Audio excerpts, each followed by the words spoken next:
Hi there, good afternoon everybody. It's nice to see you here this morning. We're just kind of watching all the numbers go up as everybody kind of logs on, so we'll give that a second or two.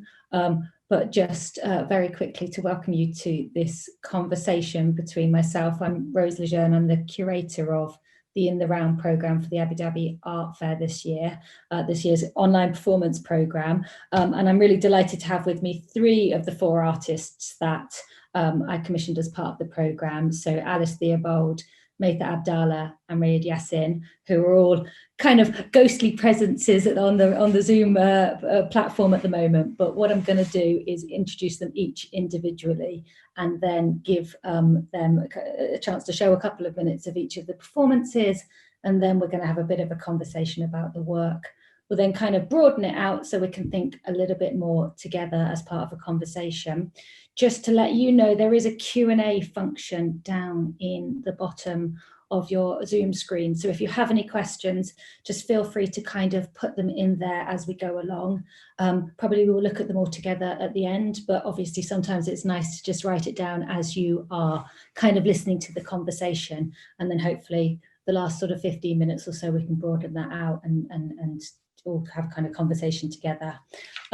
So just really briefly to say, obviously enough, when I got invited to put together the programme for Abu Dhabi Fair this year, it was a real kind of conundrum that I was faced with in terms of thinking about what a kind of live programme might be at a time, or a performance programme, sorry, at a time when all of the things that are really the kind of central pillars of performance, bodies and spaces and meeting and gathering, and these ideas of kind of coming together and these kind of live human experiences are suddenly in a really kind of much more kind of complex and complicated kind of correspondence with one another through COVID. And obviously performance art has been in particular kind of hit by that, but also the fair itself is a completely online experience this year because we can't kind of come together.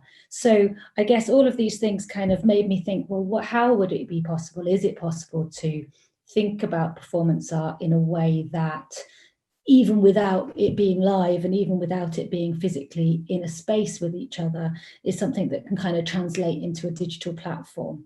So in a really basic way, I invited the four artists who are all themselves in different locations. So Maitha in Abu Dhabi, Alice here in London with me, and Raed in Berlin at the moment, to film a performance, but using a 360 camera. So that's a camera that kind of would capture the entire environment that they were in, and to really kind of explore that as a way of thinking about how that, when that was then presented to the audience, it would kind of physically put that audience back in the space with them. So as I'm sure you've had a chance to have a look at them either online or on location in Abu Dhabi this week, and hopefully they're also going to come to London in a couple of weeks. But what we're going to do is, but really the idea was to think about what this kind of immersive and kind of concentrated experience might be, even though it was something that we couldn't all come together and be with. So as I say, what I'm going to do is just introduce each of the three artists in turn. And we've chosen to do this in alphabetical order for no particular reason, really. So the first artist that I was going to introduce was Alice Theobald. Now, Alice, I've lost my thing. Alice, as I say, is based in London, here with me in the UK, and is an artist who really works across different kind of platforms, including performance, including video and sound, music, sculpture, and I'm going to kind of quote from her online biography, which says that her practice, what brings her practice together, is exploring the divisions between stage and life, the discrepancies between expression, appearance and feeling. And she works both as a solo artist, but also as within the group Ravioli Me Away, which is a more kind of music focused group. And with them, she had a huge, big touring show last year that came to across the UK, which was at the Wising and at the Baltic Arts Centre. The Box in Plymouth was part of the Block Universe Festival, which is one of London's performance festivals. She also had a big solo project with Art Night, which is a big 24-hour kind of public art project in London in 2019.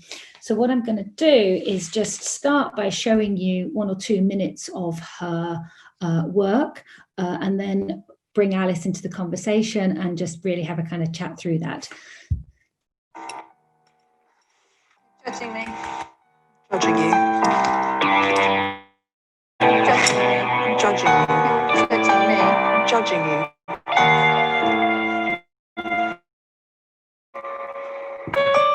Judging me.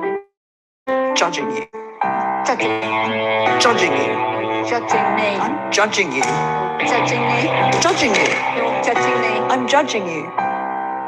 Judging me. Judging you. Yeah, you're judging me. Yeah, I'm judging you. You're judging me. Yeah, I'm judging you. You're judging me. Yeah, I'm judging you. Judging me. I'm judging me. I'm judging you. You're judging me. I'm judging you. Judging me. I'm judging you. Judging me. Judging you. Judging me. I'm judging you. No, you are judging me. Judging you. Judging me. I'm judging you. Judging me. Judging you. Judging me. Judging you. Judging me. Judging you. Judging me. I'm judging. Judging me. So apologies that this is a little bit jumpy. I think that's my internet rather than the film itself. I'm judging you. You're judging me. You're mad. I'm mad. You're mad. I'm mad. You're mad. I'm mad. You're mad. I'm mad. You're mad. I'm mad. You're mad. I'm mad. You're mad. I'm mad. You're mad. I'm mad. I'm mad. You're mad. I'm mad. You're mad. I'm So mad. as you can see, what I can do is I'm mad. You're mad. keep up with us. You're mad. You're mad. I'm mad. You're mad. I'm mad. You're mad. I'm mad. You're mad. Yeah, I'm mad. You're mad. I'm mad. You're mad. I'm mad. You're mad. Yeah, I'm mad. You're mad. You're mad. Yeah, I'm mad. You're mad. I'm mad. You're mad. I'm mad.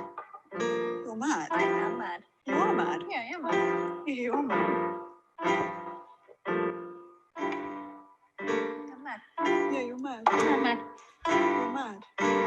You're mad. You're mad. I'm mad. You're mad. I'm mad. You're mad. I'm mad. You're mad. I'm mad. You're mad. I'm mad. You're mad. I'm mad. You're mad. I'm mad.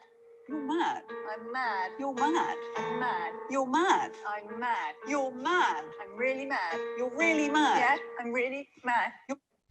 So I'm going to stop it there. Apologies. I think it's quite jumpy showing it over the internet, and then via the Zoom platform it somehow doesn't kind of translate, but hopefully you get a sense not only of what, some of what the work is doing, but also of the kind of functionality of the 360. So I'm going to bring Alice in, and just maybe kind of I wanted to start, Alice, by well, firstly saying hello, welcome.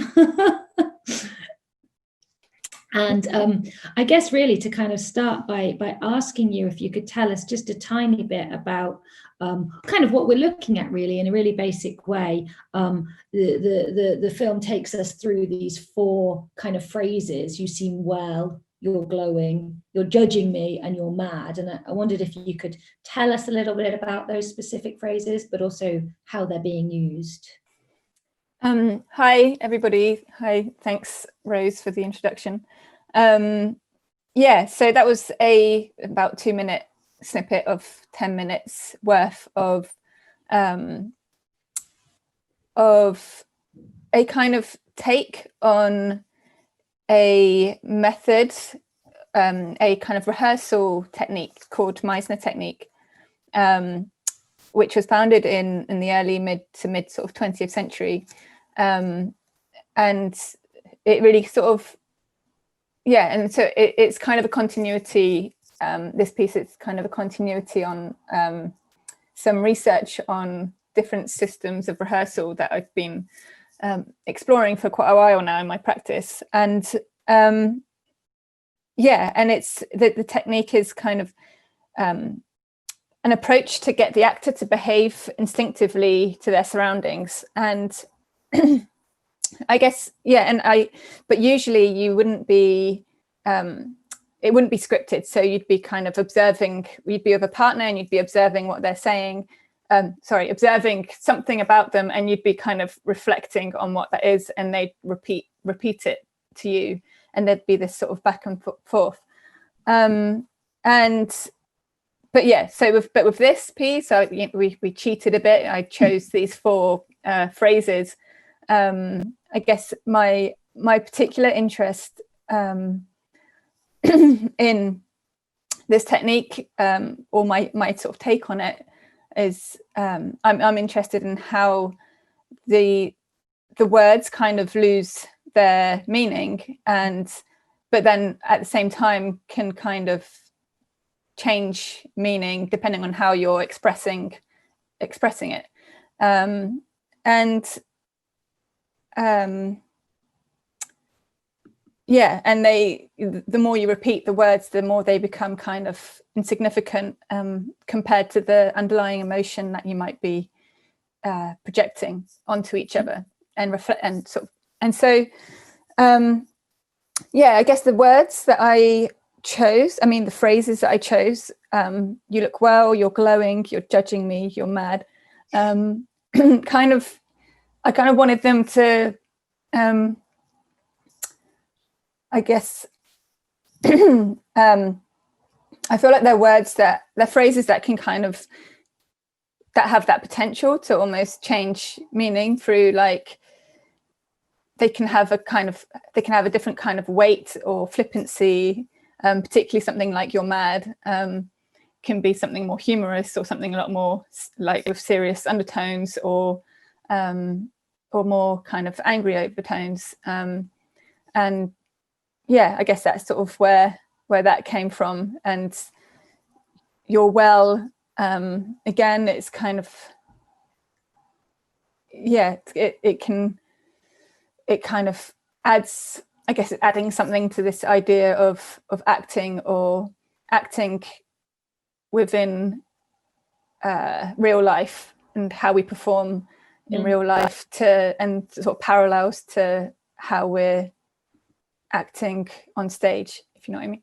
Yeah, absolutely. It feels like there's something also about, you're talking about how the words, kind of the interpretation or the meaning of the words shifts, but also for me what's really kind of amazing is how the power dynamic between the two kind of actors shifts through that meaning. So there's a kind of, there can be an accusation, or there can be a compliment, or there can be something that you feel like that you're have to defend yourself against, that all kind of shifts. And so as you watch these two characters kind of circling each other, you're also seeing them kind of trying to get the upper hand with each other, or trying to kind of respond and defend themselves against, that very subtle kind of movement in the language. Yeah, and the sincerity kind of shifts as well along the spectrum of, like, within that sort of power dynamic, I think, and where you're really reacting to how they've said it to you, but then sometimes if you want to sort of shift how it goes, then you might sort of change it up a bit and feel like you're sort of taking the lead a bit. And I guess it's those, but where that's kind of, that element of it is kind of improvised. I find that sort of spectrum of how much you're acting and how much you're sort of really kind of being more sort of instinctive and to each other's sort of sensitivities. Could you tell me a little bit about the costumes that they're wearing then? Because I think that also plays into that idea of kind of like authenticity or sincerity that you're trying to kind of, play with through the work. Yeah, so I chose to have one of the characters as a sort of, I guess, a sort of professional, sort of contemporary professional type, and the other one as a kind of bohemian, almost 70s kind of looking type. And yeah, I was interested in using these kind of two opposing archetypes from that could appear like they're from different times, different periods, or almost kind of just pulled out of a different play, and kind of stuck in the space together. And yeah, these two characters kind of having being two women who, yeah, that sort of probably typically perceived and understood as people that are on opposite sides of the spectrum in terms of types, archetypes, and yeah, I guess it's again a kind of interest in ongoing interest in the representation of different stereotypes or archetypes, and how those are kind of created, and in this case these two women, and the representation of women in fiction specifically, and learnt ways of learnt ways of behaving, and it kind of ties into the idea of the ballad, which I've sort of incorporated into the title, which is a ballad being a song that's narrating a story, and traditionally ballads are typically of unknown authorship and having been passed along orally from one generation to the next. And yeah, I kind of liked that sort of that tying into the idea of characters, and how characters are created. Yeah, you have this almost kind of like, just sort of, I like this idea of almost sort of plucking two characters out of a play and sort of just not exactly pitting them against each other, but kind of putting them in the same space, and sort of exactly that, kind of playing out this sort of set of kind of like seeing how each of them has to respond to this set of phrases, or this kind of somehow, yeah, like, I mean, it's strange to try and frame that as like a competition, but there is something about the way that they're sort of circling each other, and the way that they're kind of trying to figure out how trying to make meaning out of each other, almost, or kind of bouncing off each other, but also that as you say, this idea that there's something, about the irony of practicing something to make it look authentic, that also kind of is going on there, which is, the more you try and say this, part of what you're trying to do is to convey the right meaning. And so the more you practice it, the more inauthentic that becomes. Yeah, that sort of absurdity that's inherent in the idea of rehearsing or practicing or even learning something is the idea of rehearsing in order to better your performance, or better yourself in terms of like reality, but that becoming somehow further away from some kind of authentic self or truth, and yeah, that's that sort of desire, but then that kind of in play or in friction with this desire for authenticity that we want from a play or from acting in a film, and also again in real life, you want to feel like you're getting the real person when you're like I don't know, got the president kind of speaking to you or something, it's kind of yes, yeah. And so that sort of desire for authenticity. Yeah. No, go on. No, just thinking about that desire for authenticity and almost the sort of commodification of authenticity, and So I'm going to pause it there, partly also because I think that we will come back to this idea. I think there's something really interesting, and I want to bring Maitha in at this moment as well, precisely because I think that there's something really interesting about this idea of, particularly these performances in these locations, kind of dealing with something around the idea of a kind of gap between one's internal experience and one's kind of, sort of external actions, as it were. So, but we'll circle back to that, but I'd like to bring Maitha in now and just kind of do, again, a quick kind of introduction and show 1 or 2 minutes of the work. So Maitha Abdalla, as I said, is based in Abu Dhabi. And again, I think, and this is something that will, I think, run through all 3 of the projects, is that, you know, moves between kind of performance and film and theatre and painting, and these are all kind of tied together, I guess, with a sense of, or kind of interest in a set of kind of questions around, you know, almost this, in this sense, of the kind of folkloric and also, you know, the kind of fickleness of memory and nostalgia, and I guess this idea of kind of human interaction. So in 2019, she participated in residencies in Liechtenstein, of all places, and Vienna. And she's also a graduate of the Salama bin Hamdan Emerging Artists Fellowship, and is a founding artist of the Bait 15, which is an artist-run gallery and studio in Abu Dhabi, which I think is also a really kind of nice sort of touch point of something that's a bit more collaborative and a kind of, you know, about a group of artists coming together. So I'm going to share my screen again, and hopefully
thank you so much. Hi, Rose. Thank you so much for the introduction and the video. Technology sometimes just is very stubborn, but I mean, it's funny though, isn't it? And I have to say personally, this has also been a really, I mean, kind of a bizarre experience of putting together a project and never meeting any of the artists that I'm working with, the whole thing being done kind of remotely, and particularly for you, because you were actually the first person that filmed, and you just sort of disappeared off into the desert for a couple of days with a camera in your hand. Exactly. It was quite fun, actually. It was quite fun. So I wanted to start there and ask you about the setting, because it is obviously just an extraordinary place. Yes, well, the place I chose exactly for the concept that I was going for, it fits perfectly. And I haven't visited this place before, but like I've heard about it. And it was the first time that I visited that place specifically to shoot the performance video. And it fits perfectly with what I wanted. And it was just fabulous. Yeah, so I'll just talk a little bit about like what I do in terms of my work, so I was always interested in storytelling and stories in particular, and I always think of my work as a diary. Let's say a diary of certain things that happened in my life, and certain memories, and it always actually like starts with me writing down certain memories as if I'm writing a script. And then from there, I would go on creating props and sculptures and creating the characters just to live with it a little bit. And then from there, I would take into different places and try and actually just play with the props and the characters that I've created. So, and it's always like similar to, those used in theater sets, and that's actually like with the video performance and with my work in general. So as I said, like about the influence of your grandmother in terms of like, yes. so folkloric stories that she sort of tells you. Yeah, so as I said, like my memory, my work has a lot to do with memory and fantasy, human and culture interaction, and certain memories that had stayed with me since I was a young kid that I try to, look back into it and just grab that idea and that memory and try and translate it into my life today and my thinking as an adult today. And with this particular work, Boudoir, it was as if harnessing the subconscious, it actually just like, to me, it was like a play. And for me to go and find that perfect theater, it was amazing, because when you deal with performance, you actually go. It's either like in the exhibition space, and you actually don't have that kind of freedom, because the space that I that I decided to shoot this performance in it's a very far place in the desert. And it's actually an abandoned city called the Buried City, and it's in Sharjah. And actually, the city was built in a wind, in the middle of a wind crossway, so people could not live there, and it was just buried with sand. So yeah, it fits the concept that I was going for, and it just fits perfectly. Could you tell me a tiny bit? I mean, I think one of the things is obviously with the work, it's an incredibly kind of pared down performance in that sense. So that means that each of those individual elements that are in there, the pig's head, the rooster, the kind of effigy, the plate of food, all take on very specific kind of, they become very specific kind of metaphors or symbols within that kind of moment. So just really kind of like concretely, could you tell us how those kind of, what those meanings are and how they work for you? So as I said before, like when I start going about like to produce a work, I always start from writing something that would look like a script for a play or and then I would take those characters and go back to memories, and certain memories that I remember from my grandmother. She used to say, and the stories that she used to tell, and the folk tales that she used to say regarding the rooster being this a pure animal that actually could see angels, and if you hear a rooster, that there are angels around, and you have to actually ask for forgiveness, because if you hear a rooster, then there are angels around, and they are down, and ask for forgiveness at that time, particular time. because they will be able to hear you better or something. And in the other hand, there's this pig's head that I use all the time to represent this for sin. Like in this region, the pig is considered a sinful animal, so I use it to represent that the notion of sin and all of that, and as I said, on the other hand, the purity and of the rooster being the only animal that could see angels, and also like the time that I chose to film the performance. It was around like when the sun sets, and that time there is a folk tale that says, angels are there around that time, and they start to gather all the prayers from the believers and take them above, and then while they are gone, then evil spirits are around, because it starts like the sun starts to set, and it's not a good time. I remember very clearly my grandmother actually shouting at us as kids to get us inside the house when the sun sets, because she always used to say that evil spirits are going to go down now, so you just have to hide inside. I'm sure, I don't know if she believed it or not, but it was just a convenient moment to get you back. But those kind of memories that I try to play around my work, and that particular space had made it easier to film the work. Well, one of the things that I think is really, interesting about that idea of these kind of abandoned houses, and maybe it's also sort of at least implicit in what you were just talking about, is how it makes that kind of domestic interior completely kind of exposed.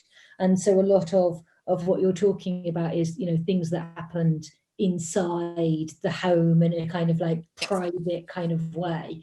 And that all of a sudden, this idea that you've turned what would be a home into, I don't know, just a kind of exposed architectural structure within which you can see through, and everything. No windows. It's actually exposed, and you see like how nature played, and all this the sand from the desert had just entered the building and created this interesting visual of like this building or a set of a building, but it has that privacy, but when you look clear, like it's actually not private at all, and it was invaded by the surrounding. So I think on that note, I'm gonna again kind of end this and make a sort of seamless kind of thing into another abandoned building. But again, I think we'll come back to some of those ideas when we all kind of speak together. So finally, I wanted to kind of bring in Raed and show a moment of his work. So again, I mean, like I said, I think one of the things that is kind of really interesting about everybody that's made work for part of the program is that they're very kind of multidisciplinary. And Raed actually has work in the fair in is it a painting work or a kind of work on a sort of text work, but also works as a musician and does sound and photography and works in sculpture. And so in that, and again, this is all kind of tied together by a sort of theme, which I think is really about more kind of personal narratives and their kind of position within these kind of ideas of collective history. So right now he's in Berlin, but originally he's from Beirut, and he's been a resident in various different kind of places all across Europe. I realise now, Die Atelier and Delphina here in London, at the Académie de Kunstwelt in Cologne. And he's had solo shows kind of recently at the Sharjah Art Foundation, and was in a group show earlier on this year. I think anybody that's been in a show this year has done amazingly well, but a group show this year at what is soon to be called the Kunstinstituut Melly, but used to be called or is maybe still just about called the Witte de Wit in Rotterdam in the Netherlands, and shows both with Maitha projects in Beirut and also the gallery Isabel van der Eyne in Dubai. So lots of kind of different experience, and also runs a record label and all sorts of things. So again, I'm going to show a couple of minutes of the work called Humming in Abandoned Places, and then introduce Raed to us. Hang on, so let me see if I can, for a third time, make this screen share work.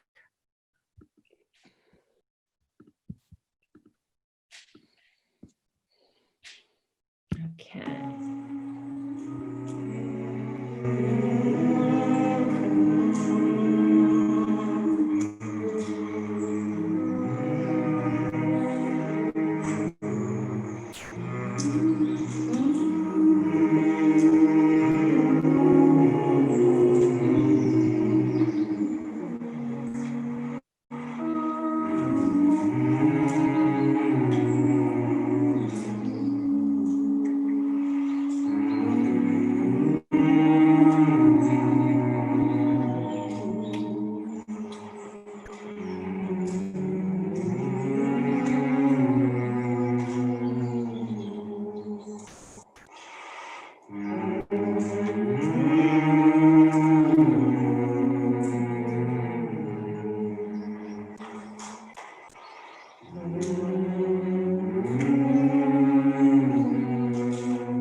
So I'm going to stop it there. I wanted to just show very briefly that second location of the two of the three, at least, just so that you get a bit of a sense. We get a little bit of a sense of the different kinds of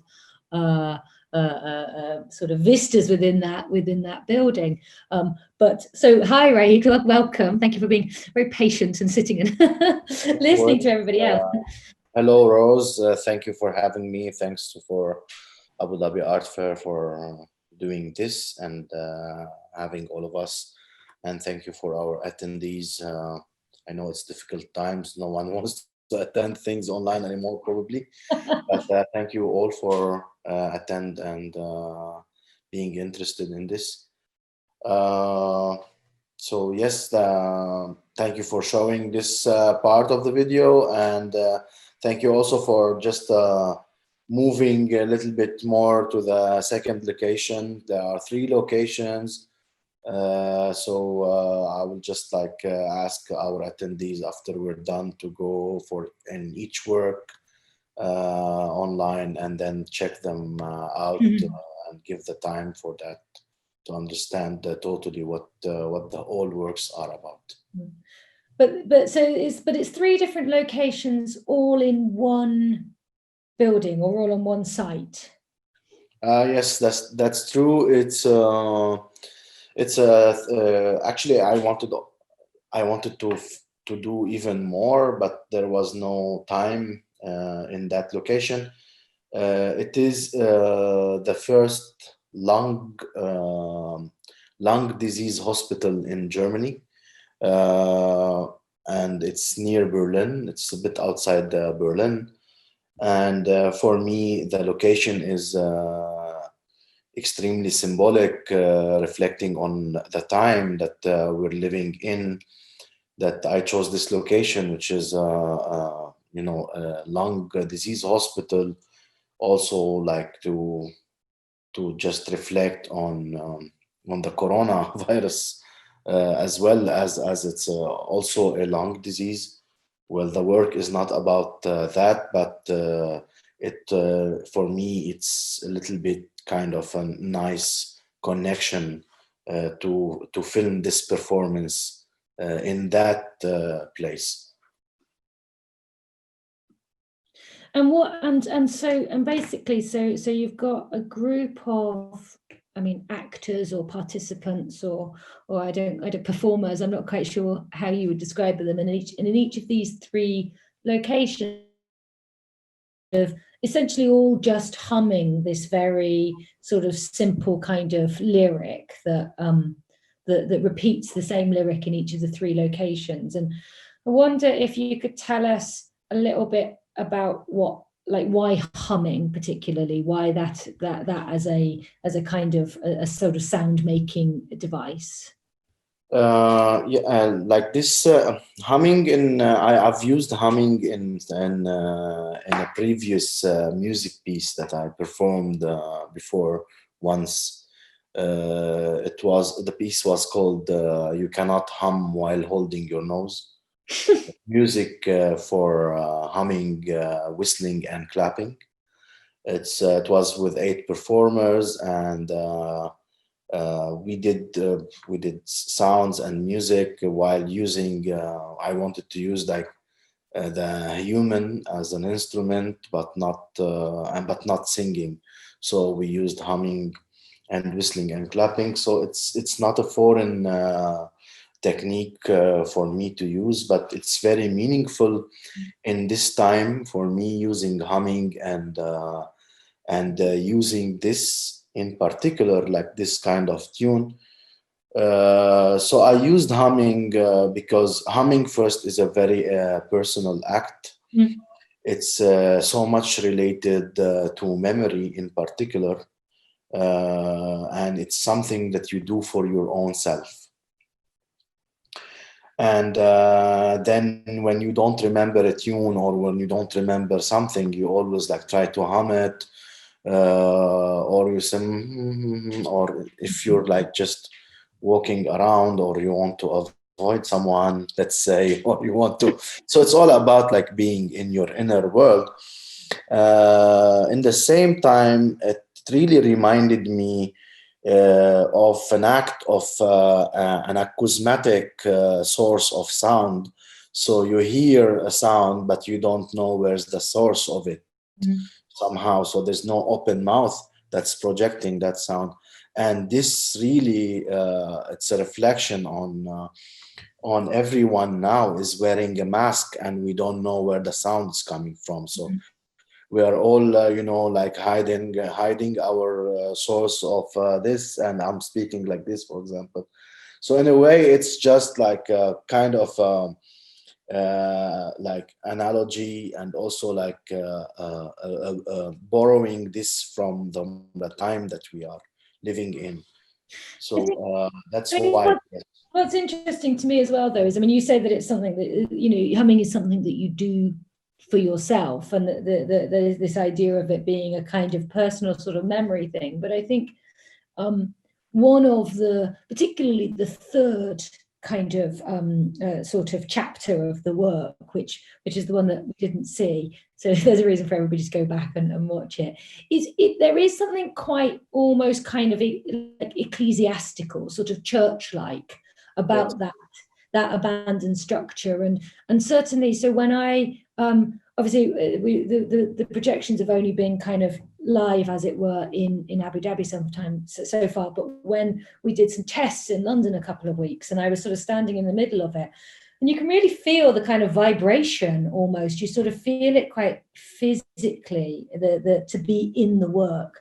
And I guess that also felt like there's something, I mean, there's something very sort of simplistic about it, but something quite communal as well about doing it together, that again has a kind of a slightly sort of ecclesiastical or kind of like communal, let's say, kind of experience.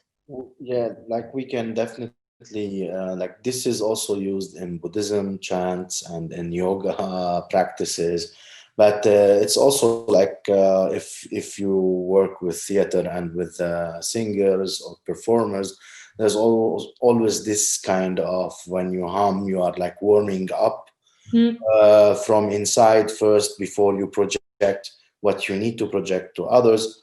So it is something that you will feel that energy directly when you also perform. Humming, you will get a little bit dizzy, and you will kind of like having this. You feel like there is another person inside you singing, but kind of like warming you up. So the humming in particular can create this. Regarding the location, it's indeed a destroyed church inside the complex of the hospital. The hospital was later taken by I think a Russian Russian army. They used it, and there was a church already there. So it is something like a rehab center where in the 18th century used to send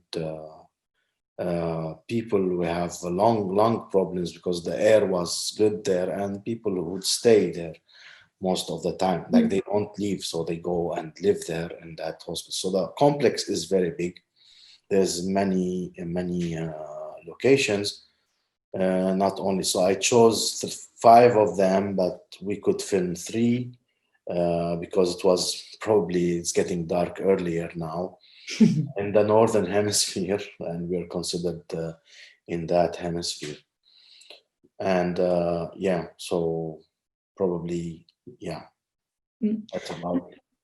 No, I mean, I want to bring Alice and Maitha back into the kind of conversation in here as well, but I also was really interested in what your kind of experience of that, of using them as kind of what the 360 filming did to your thinking about how to make the work. And I mean, Maitha kind of alluded to this idea of the kind of the sort of using a real location as a kind of theatre set, and I wonder if that was also something that was kind of comfortable for you or interesting for you to do.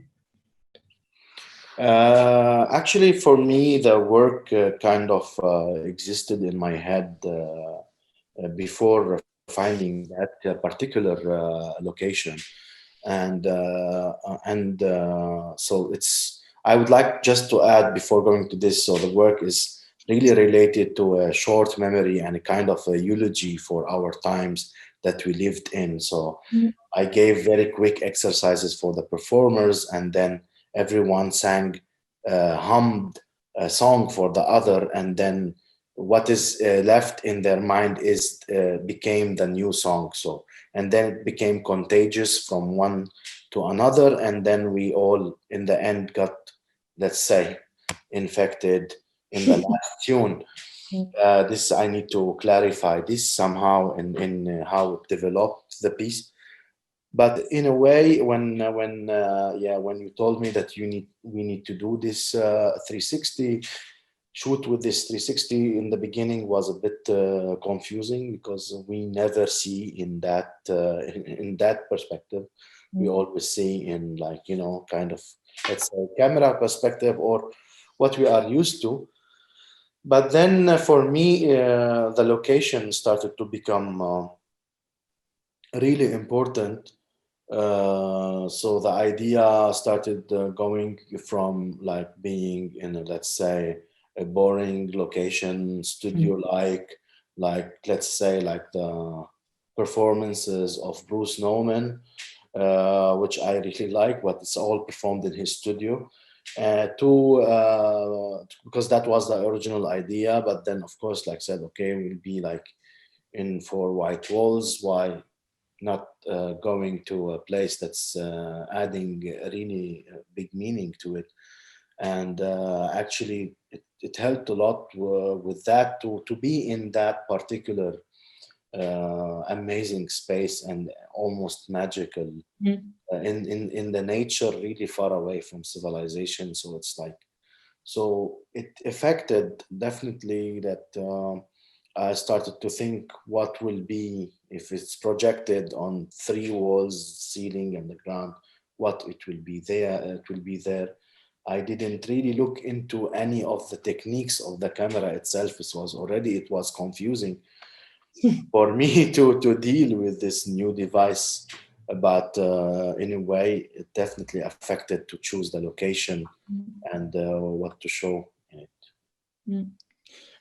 Alice, maybe I can bring you in here as well, because I guess, I mean, we spent quite a long time talking about what kind of theatre, and in the end found one that was kind of in the round, but it was also definitely a first for you in terms of kind of really thinking about maybe merging some of those different elements of your practice. We tried to find various different theatres, trying to see what was open, and like that sort of quest for in these sort of pandemic times, like with all the theatres being really just empty at the moment, sadly. But ended up at the Albany, which is actually a space I'm very familiar with, but it was also kind of perfect for this, I think, in the end, because it was this just in the round. It shifts as a space. You can have it as like seating an audience, or you can have it in the round like I had it for this piece. It just ended up really suiting as well the kind of dynamics with the performers, with it being like this kind of bull ring, or kind of I don't know, almost quite alien spaceships space as well, which all like, with the 2 characters kind of coming from these different time periods or something. I think as well, for me, with both you and Raed, to one of the things that becomes really interesting is how, as an audience member, you end up right in the middle of the work. So I mean, with Raed, I think it's really nice that actually you can still see the crew and all of those kind of things, because if you were there in real life, you would see that. You would see the kind of mechanics of the performance to a certain extent. And with you, it's literally a situation where the viewpoint of the audience member is the camera. So you are kind of, you have these 2 people almost sort of speaking over you or through so that was something I really wanted to kind of explore and exploit almost with the 360 perspective, in that, in a sense, you're kind of offering everything to the audience, but at the same time kind of highlighting that you can't see everything, like maybe you would in like a rectangle that you do now on your screen, which we're so used to experiencing recorded image or films. Like there's like everything around it which you don't see, but you're not really necessarily made aware of that. But I enjoyed how the 360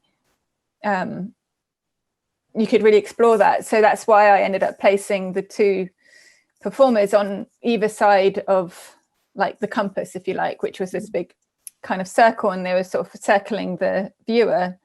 So you could only really see one at a time, and possibly kind of follow them as they circle the viewer that's placed in the middle. So kind of really almost asking the viewer also to kind of move and be aware of their physicality as well within the space that they're exploring this piece in, because they're being asked to kind of look that way or look that way or turn around. And I kind of really enjoy that kind of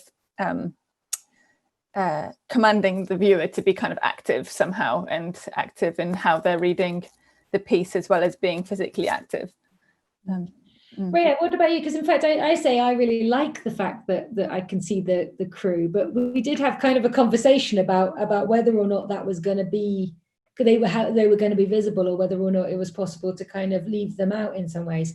So how do you, for you, does that still kind of work as a way of having them there? For me, it was. I just wanted to because first I imagine it projected in that space. So it's not really. I didn't know. You can't see it then. Be shown online, and you can navigate through it or like see it through a VR. But for me, I didn't mind at all having the crew visible, because in the end, for me, this is not a film work. This is a performance, and it's really have a meaning for me, and it's poetism as well as a performance. But it is filmed performance, so I want to make emphasis on this, where you can see the crew filming that act that's happening between these performers in that particular space. So we're kind of already somehow coming up on an hour, which I feel like has gone incredibly quickly. So there's a couple of questions that have kind of come through the Q&A, which I think we've touched on really around kind of what the filming was like. But there's also a really interesting question, which is kind of more about, I guess, this idea of kind of work. Maitha, it's addressed to you, but I think everybody kind of maybe can have a response to it as well, which is something about kind of working across these different disciplines. And I mean, I guess for me to go back and to the very beginning of the kind of my introduction, I thought there was a really interesting moment. There is a really interesting kind of question in my mind at the moment, where performance is so difficult to put on, to kind of film any of these kind of things, and certainly to bring live audiences to. And yet it's such an important part of all of your practices, but you also all work very kind of multidisciplinarily. So I guess I wondered whether or not, maybe Maitha, we'll start with you, you could kind of almost sort of also give us a sense of where you see performance kind of fitting into your practice. Okay, so as I said before, my main focus is actually storytelling, and I wouldn't say that I'm someone that is focused in, let's say, a certain medium, whether it was painting or video, photograph, performance, sculpture. And to me, the story that takes over every time. And I would actually just write it down, the story that I have in my mind with the characters. As I said, move that into sculptures, masks, and from there I would take it, either it was a performance or a painting. It actually depends where the inspiration would take me and where that would lead into, whether sculpture, performance, or video work. So to me, what matters actually is the story itself, and where would it fit into which medium would it fit the most. So yeah, let it be like a painting or a video work, a performance. I just want to go back to the idea of the 360, because it was very interesting to me. I've never worked with 360 before, and I would agree with Raed on that point, where it was something very confusing at the beginning, but having it into this space and because the 360 actually like videos the whole location, like it's the 360. So everyone that is not involved in the performance has to be like outside, very far away from the space. So you were stuck alone into the space doing this performance. It was actually an experience to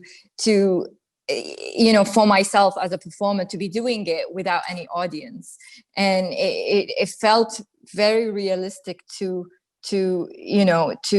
actually do that without any interruption, or because I've done video before and you usually have like all this set in the back, cameras, light, whatever it is, but you see it in the back and someone is watching.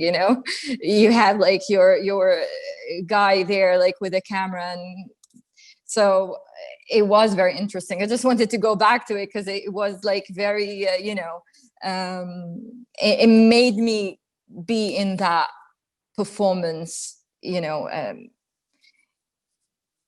so yeah. No, I think it's really interesting. Alice, does that kind of, in that sense, does that chime with your experience? Yeah, I don't know. I think when we first started talking about it, it took me like a little moment just to get my head around what was being sort of asked. But then as soon as I did, like it felt like a really natural progression somehow in a lot of the things that I think about, particularly when I'm working with moving image or video. So it kind of, it felt quite like something that I'd actually like to explore more with. And I've made like video installations in the past where it's been multiple screens. I've often worked with like screens in different parts of the space, but which are part of one installation, and to expand on that idea of different viewpoints, different takes, and there'd be also audio kind of surround sound and how that might also command your attention and the audience's attention. So I think that kind of 360 aspect really kind of I don't know, it suited my thinking, and it was something that kind of allowed me to it was nice, good to explore with. So I think I think that's the perfect place to leave, unless anybody's got any burning last kind of comments or thoughts that they wanted to add in. I guess we've just gone over the hour, which I think is always the kind of perfect length of time. But I'm sorry, it's felt quite very quick in the end to kind of race through a huge number of ideas. But thank you all for being here this afternoon, and for everybody who's listening in. And once again, thank you to Abu Dhabi Art for the invitation, and particularly to Alice and to Maitha and to Raed, and in absentia also to Nastio, of course, for making such brilliant works and kind of taking the challenge on. So I hope that everybody gets a chance to watch the films the whole way through, and hopefully if you're in London or Abu Dhabi to come and see them IRL as well. But from there, we can leave it. Thank you. Thank you very much. Thank you.